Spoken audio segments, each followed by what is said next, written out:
Good morning, good afternoon, good evening, good whatever time it is, wherever you are. Welcome to Living Truthfully, episode 62. Makofi tafadhali. Yeah, makofi tafadhali. Oh my goodness, episode 62, and I'm so grateful that you guys still listen to me. I don't know why, but I'm grateful. I'm grateful that you listen to me. I'm grateful for all the feedback that you guys have been giving me. This week I've actually received 2 voice notes. I might add them to the end of this podcast. But thank you so much for guys who are listening. Thank you for the feedback. Share this podcast. If these conversations are useful for you, please share them so that other people can hear them as well. So it's Father's Day week. And let me tell you guys, my daughter turned 13 2 days ago. What? Some pressure? As a father, I feel like this is such a significant stage. And I don't know, this week I just had memories of Noni, she's called Noni, and Noni being born, the week she was born, how broke I was, Nini, like all those things. I had all those images in my head this week. And I want to celebrate fathers. So I want to introduce you guys to someone. So this guy, I don't think he remembers when I first met him. When I first physically met him. But by then I already knew about him. Because we have a mutual friend who was quite impressed by him, if I may say so myself. And then we met, I think, at ABC, at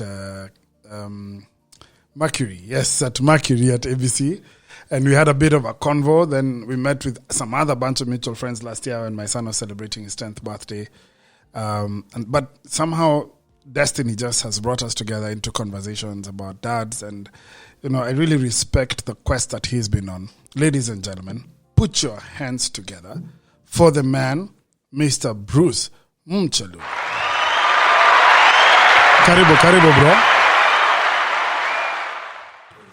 Thanks a lot, man. How you doing? I'm easy. Welcome to Living Truthfully, man. Yeah, it's a trip being here. Having a conversation with you is a lot. I don't know.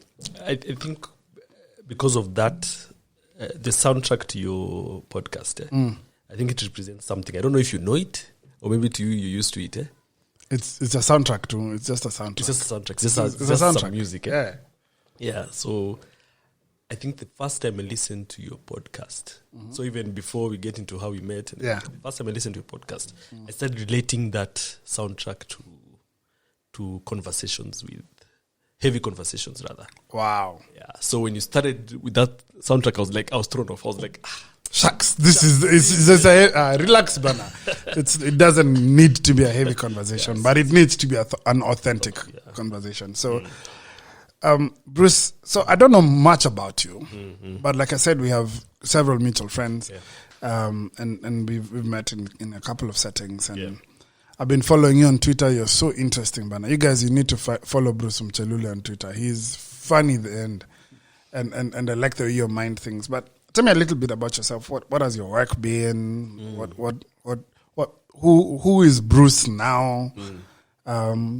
What are some events that have been defining for you in your life? Just a little bit of who you are. Okay. So to give it a bit of context, today morning, funny enough, I was asking my wife, I was asking her where she is with regards to where I am. Where she is in regards to where you are. Yeah. Okay. Yeah, so every couple of years, I've noticed now in hindsight, it's like I morph.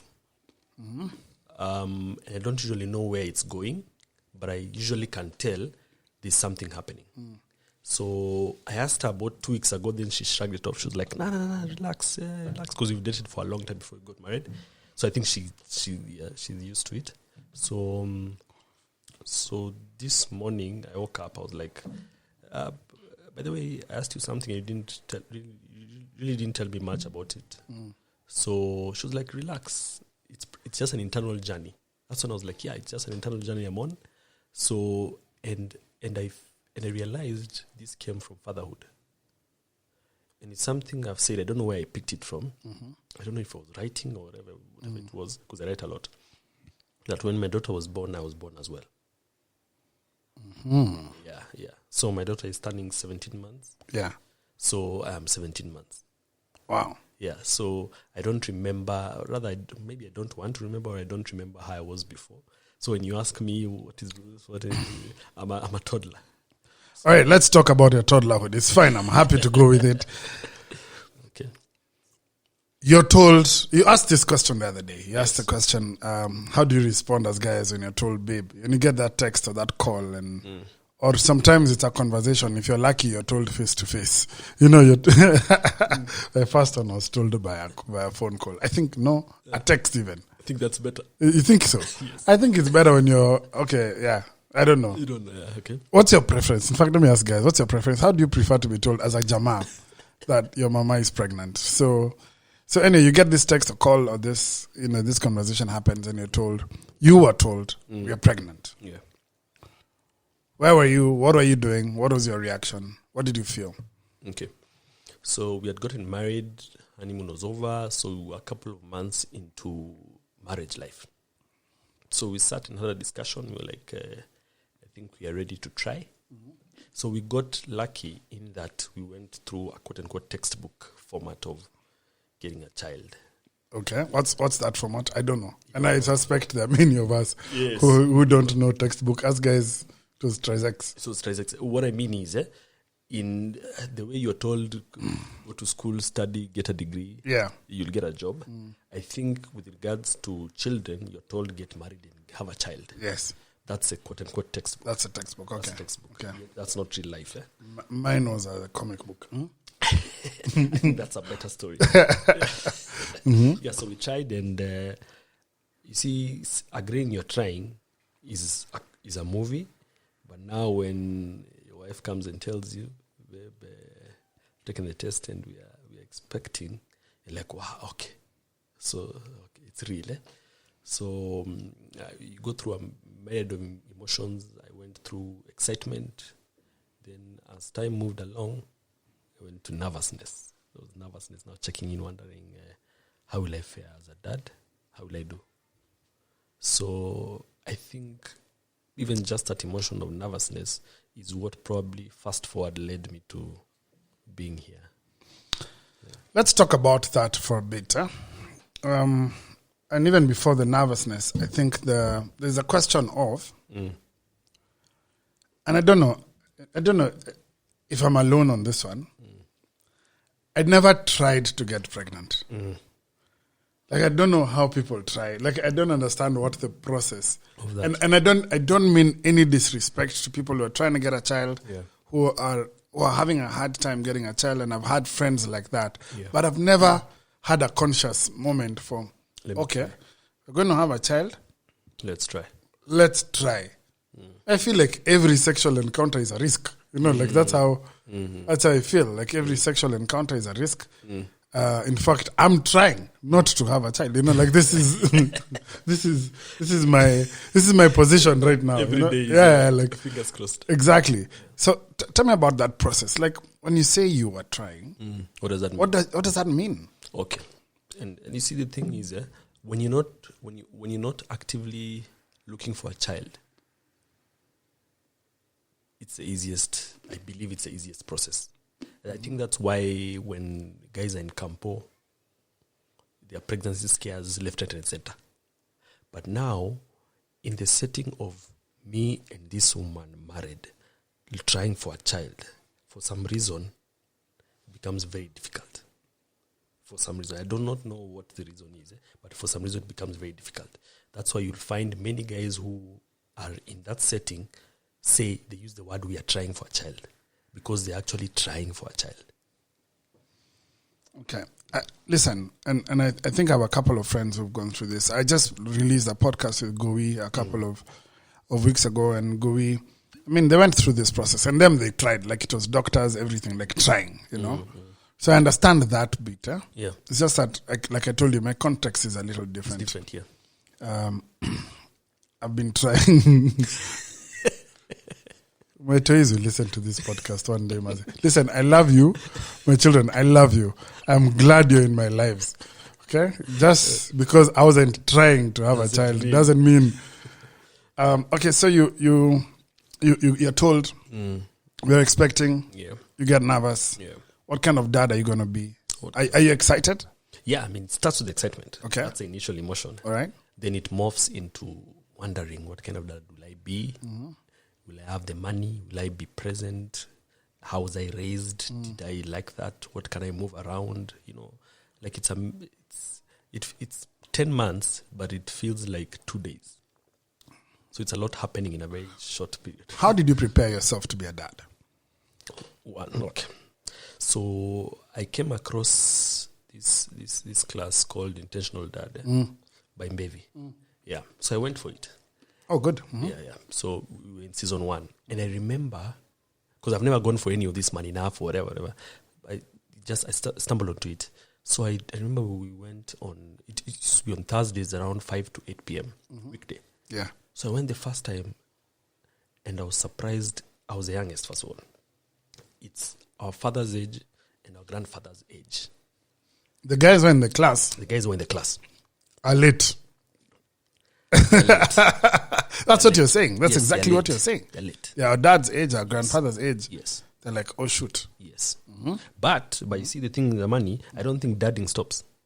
It doesn't. Yeah, it just morphs. So the same way your daughter is 13 and mine is 17 months, it just morphs. It's just different. It's by Different stages, yeah. Different stages. Yeah, so they were there trying to figure out, how can I be a dad? How can I be a grandfather? So it was very enlightening to see a group of strangers, old folk, staying, because it's supposed to be 5 to 8 p.m. It's reached 9, guys don't want to leave the class. Guys just want to discuss and talk and talk and talk. So I think that session, I mean, I had it for about 2 months. That was the beginning of my being okay with seeking help with regards to dadding. Because I did not know what next. So I'm going to be a father next year. Yeah. You know, I used to read a book, What to Expect When You're Expecting. It was my Lou read. So I'd be like, you know, I'd be in the toilet, I'm reading. And I'm like, babe, how many months are we? That time I'm in the loo. So I'm shouting across. And she's like, 3 months. Okay, I think the toy is the size of a grape. Shall call her the grape from now on. You know, like, that was it for me. I'm lucky that Mbevi is actually a personal friend of mine. Oh, wow. Okay. So you know everyone, eh? Yeah, no, I don't know everyone.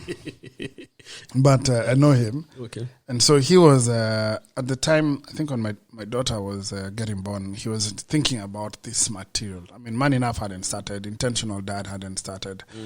I think by that time he'd written a little book called Gideon's Action, which was about prayer. Okay.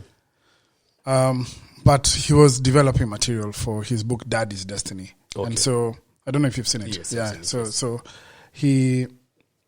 So at least I had a few friends who had some knowledge I could glean from. But then I later did, a year later, in fact a year after Madhoni was born, I did do a parenting class. Okay. Which was what the Mavuno call Lea. Oh, yes.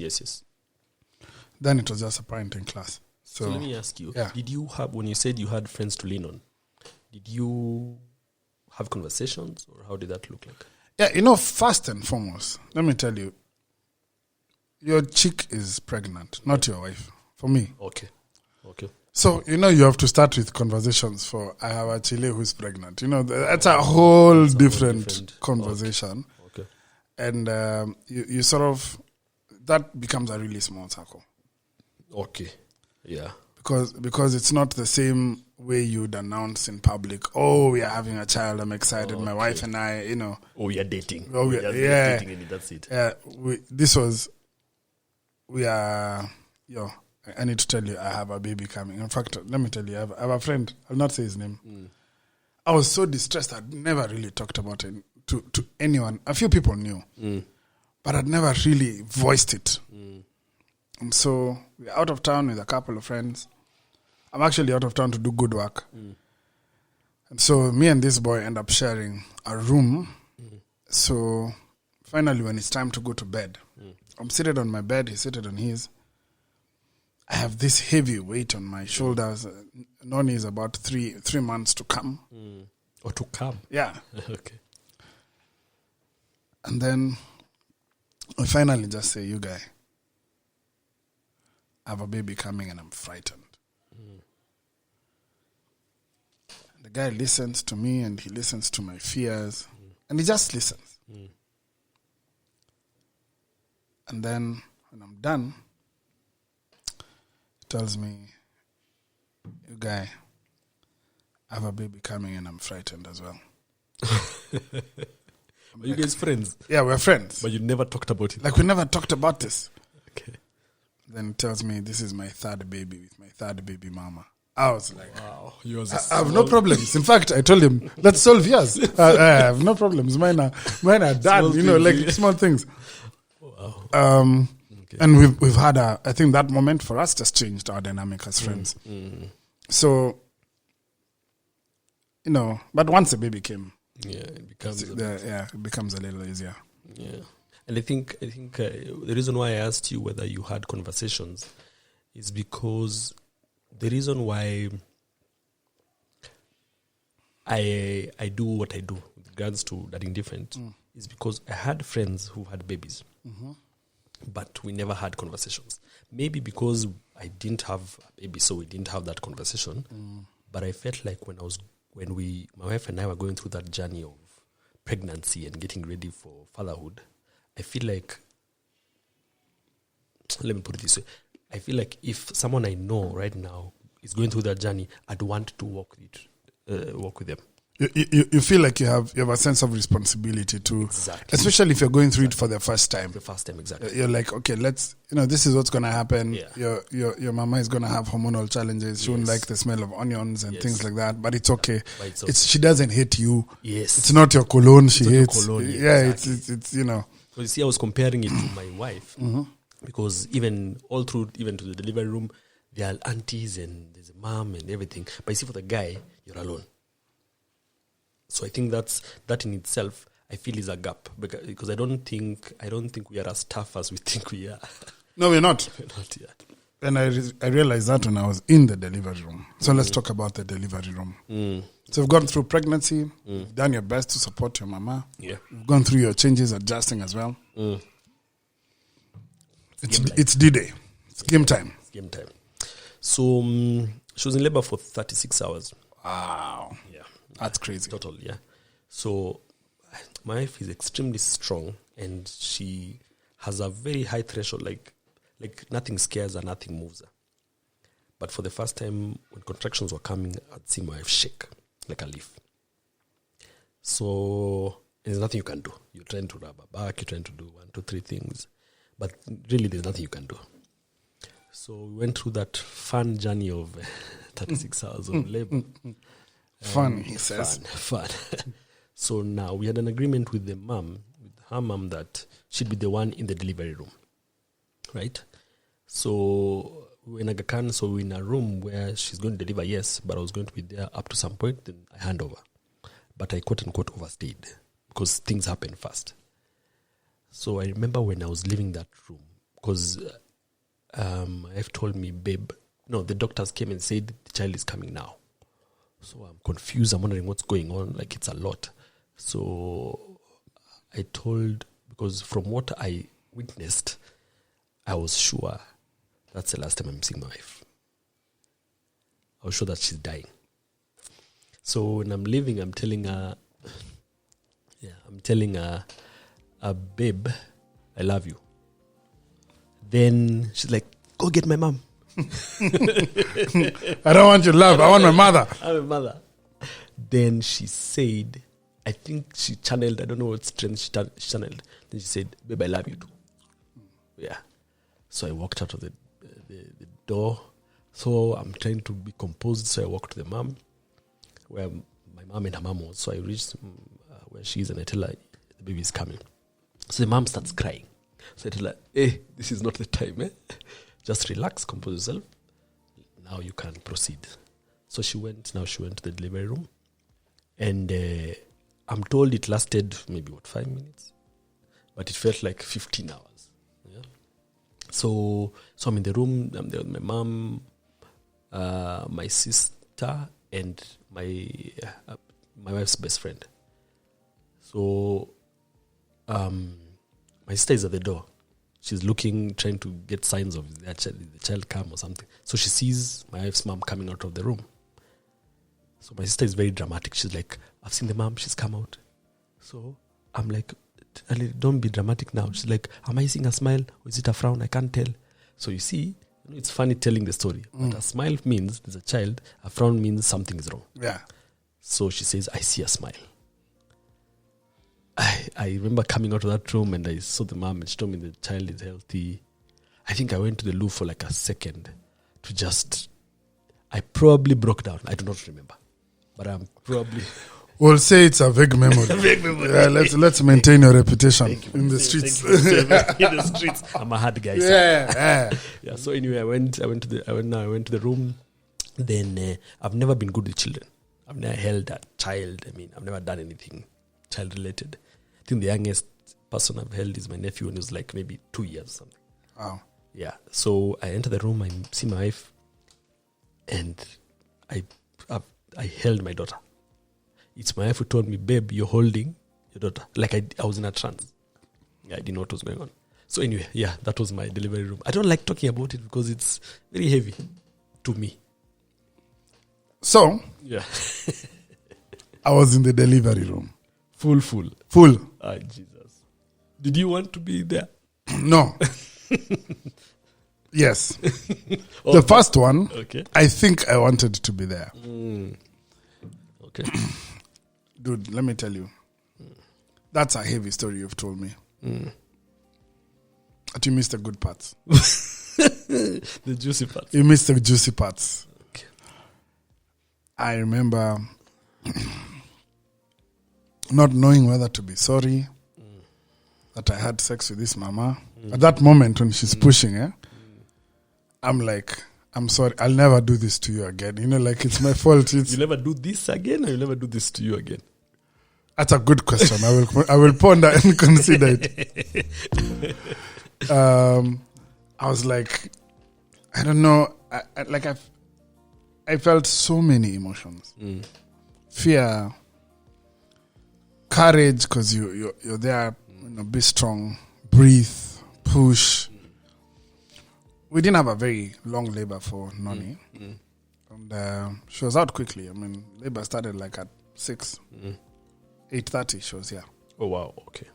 And, you know, the toy was green, bluish, you know, some color. Color. Yeah, so I knew we had an alien invasion.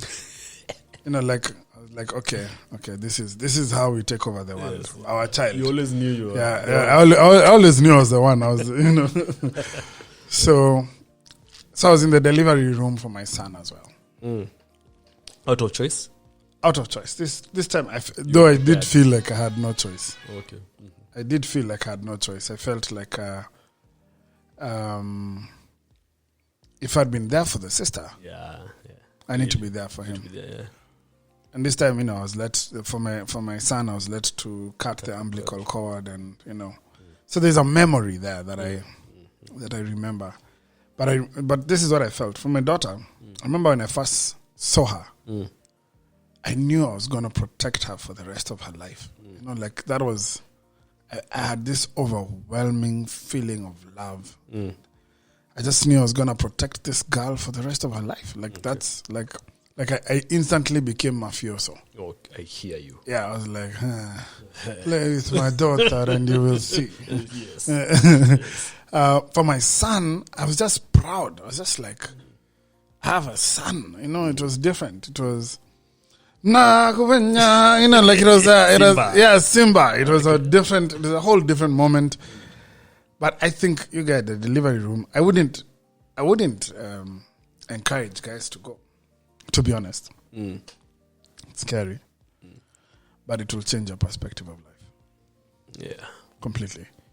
I think that's it though, because I don't see why we shouldn't go through that experience. Because without it, why I see Tamani is without that interaction with that room,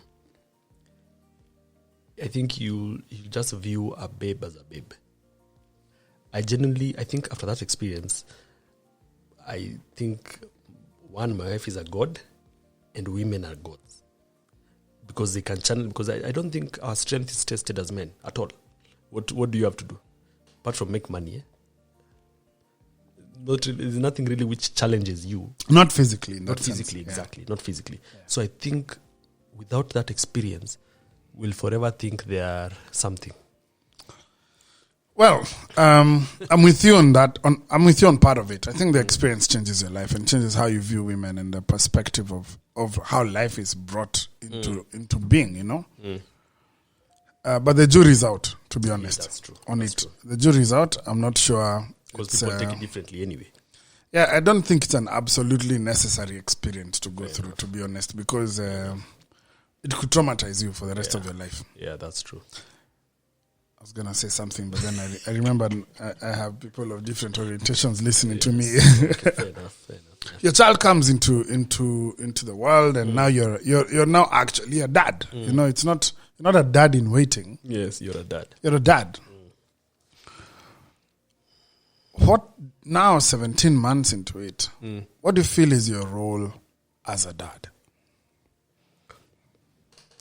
So far, I can't talk about tomorrow, but so far, I think it's just being there, like to witness everything that goes on as much as possible, and the good and the bad experiences. I think that connection which the mom automatically has with my daughter, if I'm not there twice as much as she is, I'll not be able to have half the connections that she has. So I think what... That's deep. Say that again. Yeah. You know, I usually have words in my head, but I don't know how to repeat them. If I'm not there twice as much... If I'm not there twice as much as my wife, I won't have a relationship that is half as heavy. Put it that way. Half the connection. Exactly. It's because they have a head start. Yeah. Yeah, by default. 9 months. 9 months, head start. So I think that so far that's it. That's just it. Because the thing is, I think Intentional Dad helped me to realize that the first best friend your daughter or son has is the mom. You can't top that. But they come around later. So I hope. I see. They do. They do. They do. I can tell you that for sure. So if you are not there during those first periods, they won't have anyone to go to. That's true. Yes. You're the first boy interaction your daughter will ever have. And so, literally, she'll have boyfriends who are either like you, exactly like you, or nothing like you. So you're the reference point either way. And I think the trick there, Manny, is, because I don't know if you can remember, but your child will reject you 1,000,001 times when he or she is young. I mean, reject in comparison to your lady. You get it? Because that's the first person. So if she's crying, for instance, or he's crying, the first person they'll want is the mom. So I think the trick there is, if you're not equipped to know that, or even if someone doesn't tell you that, you'll automatically think you're being rejected, so you're not needed.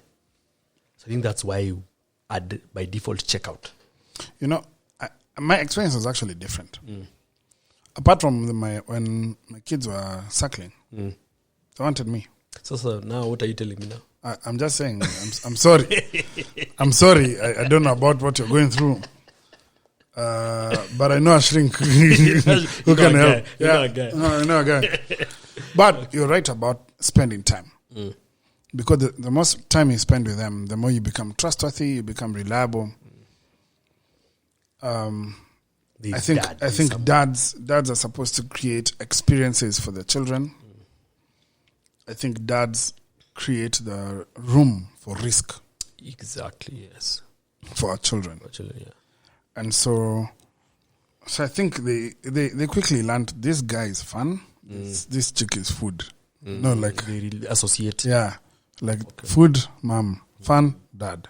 So we eat here, then we go there. Yes. Also, even if I'm playing, and it's lunchtime, I'll go, mom. But now, once I'm done with mom, let me go play. Yeah, get you. And I think they may reject you, yes. But I think they're just saying, what I need right now is this. Okay.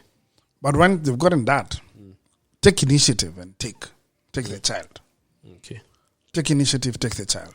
So you see, the thing is, without these conversations, I'd never look at it that way. I think that's the whole point. So in my head, it would be rejection.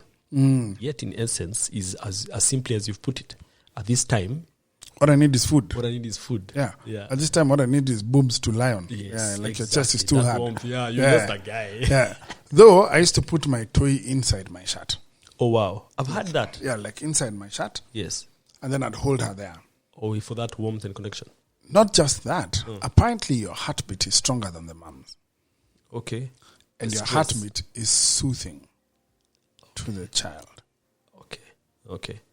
So when they hear that heartbeat, that to-do, it actually calms them down. Am I too late? No, you have all the time. That's heavy, okay. Yeah, so I used to put my toy inside the shirt, Nini, so it feels close and she still feels that warmth. Yes. But she'd actually just be chill. Okay. So that's one. The other thing I tried to do was influence her music taste. Yeah, of course. That I did even from the womb. Yes. What did you play for her? Man, I listen to everything. So whatever I like, I just put in her ear. So, Modoni, I'm sorry. I played for you reggae and Mugithi in the womb. Bas. If you find that you now play the guitar, which she does, you know what to point your finger at. It's as a result of the music that you listened to as a kid. Okay. So you started this thing called Dadding Different. Yeah. Why? What? Okay, so I remember you actually tweeting and saying that this is dadding is a whole new experience for you. Yeah. And I think you realize that it's an isolated space for dads. Yeah. So tell me about that journey of starting Dadding Different. Okay. Yeah, so it came out of not knowing. So I was 8 months old, that's the age of my daughter. So I'm struggling in that I don't know what I'm supposed to do. I don't know if I'm doing something right, wrong, whatever. And I kept telling myself, there's no way I'm the only one going through this. So, and I was like, this Twitter that people use, it has a lot of nonsense, but there's a lot of good. So I just reached out. I was like, hey guys, does anyone know a forum for young dads trying to figure things out? So many men reached out, but via DM, as guys would do, yes. Not publicly. Yeah? No. We don't do public, We bro. don't do public, bruh. Yes, so many guys reached out and they'd be like, whatever you find, point me towards it. Whatever you find, point me towards it. So I was pointed to about 2-3 forums, but they were not my kind of, I didn't like them. So I was like, okay, you know what? I'll start one. If you guys want to reach out, just reach out via DM. I'll start one. So guys reached out. So I'm wondering now, what am I supposed to do with these numbers? So it was a Saturday morning. I told myself, tomorrow I'll start a group. So Sunday, got here, started a group, and I told myself, when I hit 50, I'll stop there. So I hit 50, and I stopped. So I was like, "Sir, you create group. Then now what?" You see, I'm not done psychology. I'm not anything. I'm just a young guy trying to figure this thing. My young dad trying to figure dadding, man. Yes. So we just started conversations, and I write just for the heck of it. So me words are nisumbuangi sana. So I start writing 1 or 2 things. Then guys chime in like that. So that's how Dadding Different began. The whole point of it is, it has 2 angles in my head. One, that if I am healthy, I'll be a better dad. Whatever healthy means to you. And if I do it differently, that means by default I'll be a better dad too. So yeah, that's how Dadding Different began. I'm trying to get into it. What has been, so that's been about 10 months now with Dadding Different. Yes. What has it done for you? I'm not alone. You're not alone? Not alone. 2, day-to-day things. Day-to-day. Like I remember about a month ago, because I usually have my water bottle, and I put hot water in. So about a month ago, my daughter tried reaching the dispenser, as she's been trying to do. So she reached out, and she funguad the hot side. So by the time I reached there, she'd already chomad her hand. She'd already burnt her hand. Wow. Yeah. So the panic, the everything, all that chaos. But now it was nothing big in hindsight. But I remember talking about it in the dadding group. So I usually morph my experiences into a story, then I put it in the dadding group. And guys reached out with, no worries, what happens? Even mine did this, even mine did that. This is how you sort it out. So it's just day-to-day experiences and how to sort it out. So you realize it's not a big deal. This dadding thing is not as monstrous as we think it is. And for as long as you get that feedback, it helps you to get over things a bit quicker. That's a big realization, though, that it's not as monstrous as we think it is. That it's everyday life. It's just you engaging with this child, this it's person. Like you being a friend to someone. Exactly. Yeah. Exactly. Only that you're responsible for their food, for life, for where they sleep, Yes. Yeah. and very soon for their behavior as well. Wow. Yeah. How's that for you? I mean, given 13, Bro, I'm fortunate.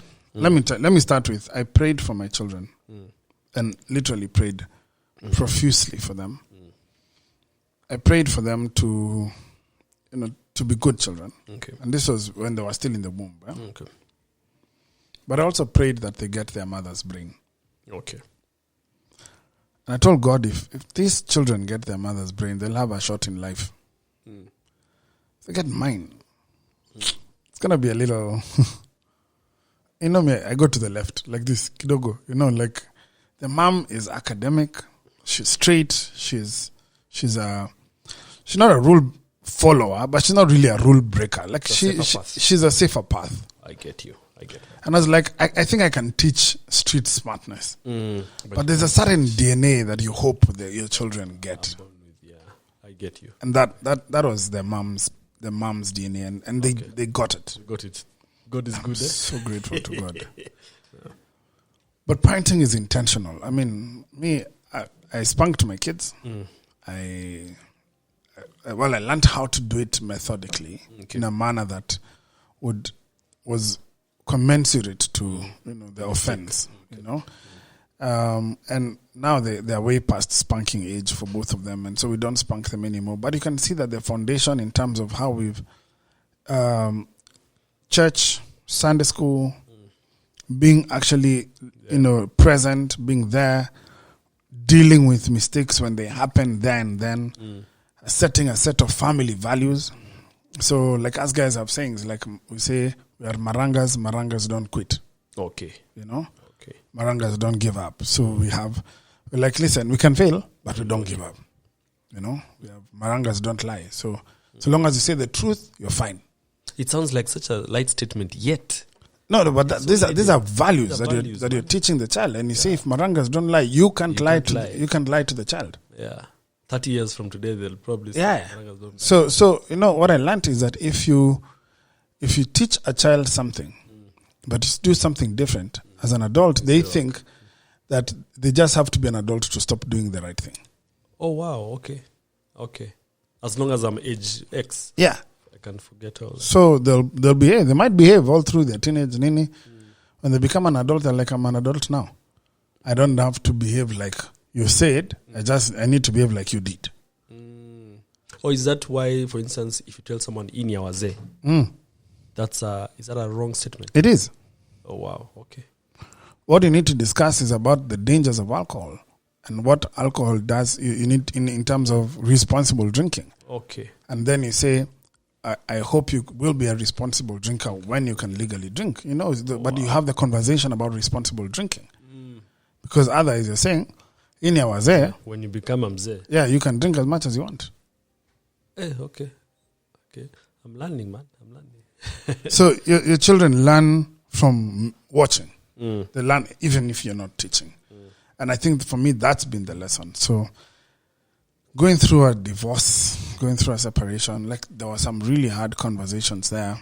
And if you think you have to do twice as much now with your child because the mom had a head start, you can imagine not being physically in the same house with them, how you need to remain present in a state like that, Yeah.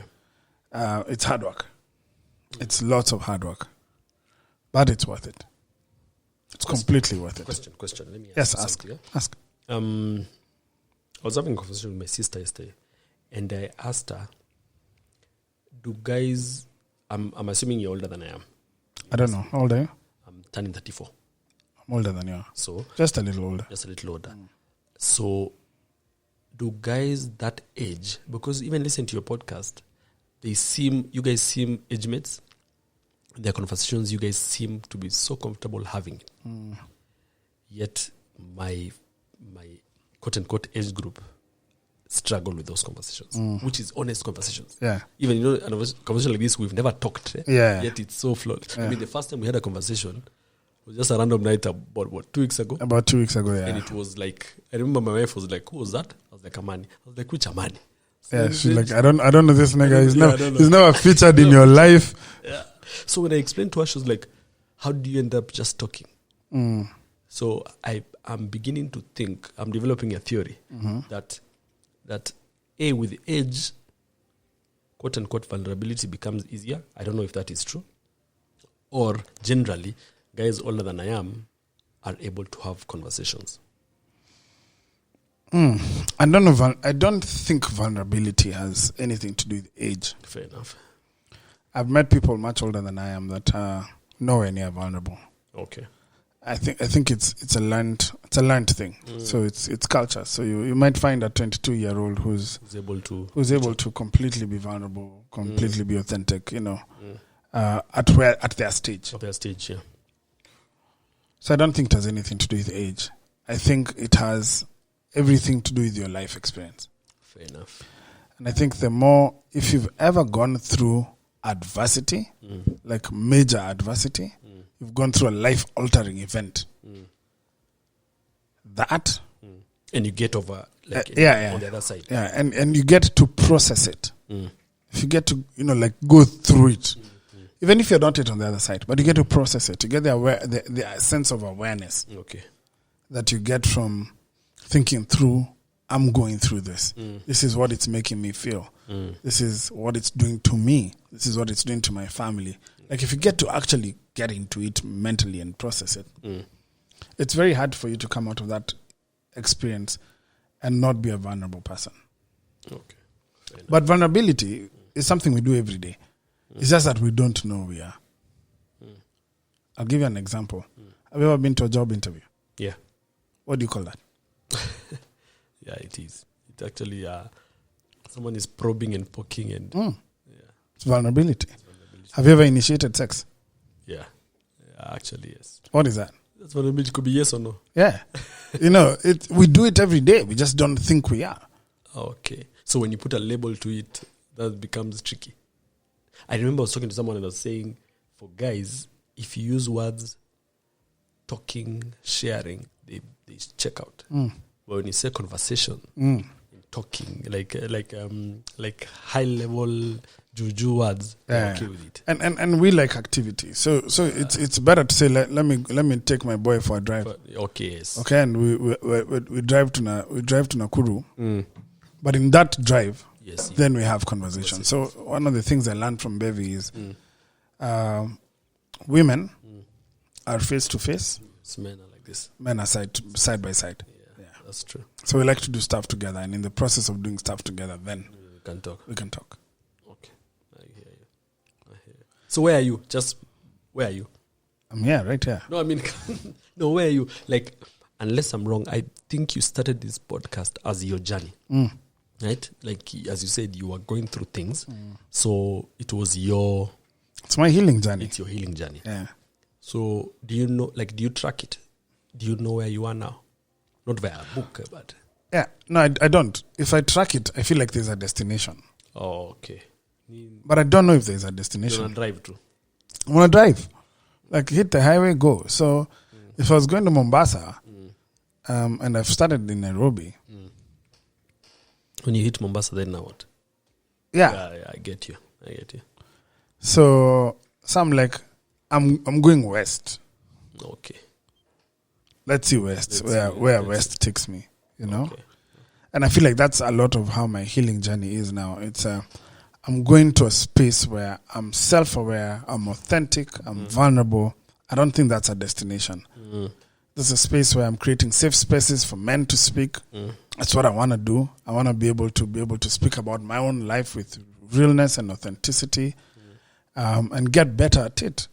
I want to create more spaces for men to speak. This is one, but I can only have 1 or 2 men at a time. How can I get 100 men, 200 men, 500 men at the same time talking? You know? So those are the things I want to do. So where I'm at, I'm in a much better space. But you're heading west. I'm heading west.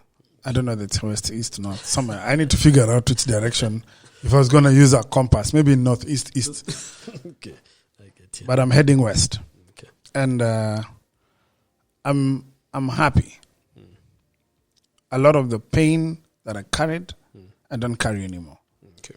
And I think it's a result of just being able to talk about it. Okay. A lot of the questions I've had, I'm not asking them anymore, but I'm asking new ones. Okay. You know? So yeah, like for example, what does dating now as a divorced guy look like? You know, I don't know. I don't know what are the rules. I don't know what are the expectations. Is it better for me to date a mama with toys or not? Someone who's divorced or not? If she's divorced, am I dating someone's ex-wife? You know, like there's. Oh wow! Okay. There's all sorts of Okay. It's not. Can I handle a single mama who has had none of these experiences? Can she handle you? Can she handle me? Am I a baba? You know, like you guys, you know, there's an age. My toy is 13. I'm a baba. You know, like I have not. That hasn't. All matrices. Yeah, it hasn't really synced in for me. You know, Okay. so I'm asking new questions, and I think it's a journey. You know, I think every stage has its own processes, but I'm happy. I'm happier. I feel like I'm living my purpose. I'm doing what I was meant to be doing. At least what I'm meant to be doing now. So, in a good place. Easy. So, tell me, what do you hope for your child, for your daughter, for your children? This is Father's Day week. So let's say she gets to hear this podcast when she turns 13 and she's trying to do something for her dad for Father's Day. What do you hope, what kind of person do you hope she'll be then? I hope when she's age X, whatever X is, I hope she looks at me as her best person. Not a perfect human being, but a best person. Someone who she can run to for safety, for counsel, and just for a conversation. Let's just talk. That's what I'm hoping she sees me as. What she turns out to be, I hope she's free. I hope she's free to taste the world. Like I hope I give her that safety net, that she knows she can try X, Y, Z. The way you're saying you left, I hope she can go left, right, center, up, down. But she knows if it chappers, Dad will be there. You know, I think that's what dads are there for. We create the safety net for risk. We allow our kids to be able to take risk because we are there. Because you're there, exactly. What do you hope dads, from what you've seen and the interaction you've had with dads, what do you hope dads in this country, or the dads that listen to you, what would you want them to learn from you? Wow. I'd want them to teach me. Yeah, so I'm a young dad, man. I don't know. I mean, even just this conversation, I've learned a lot. I hope they're open to have conversations. I hope they're open to teach.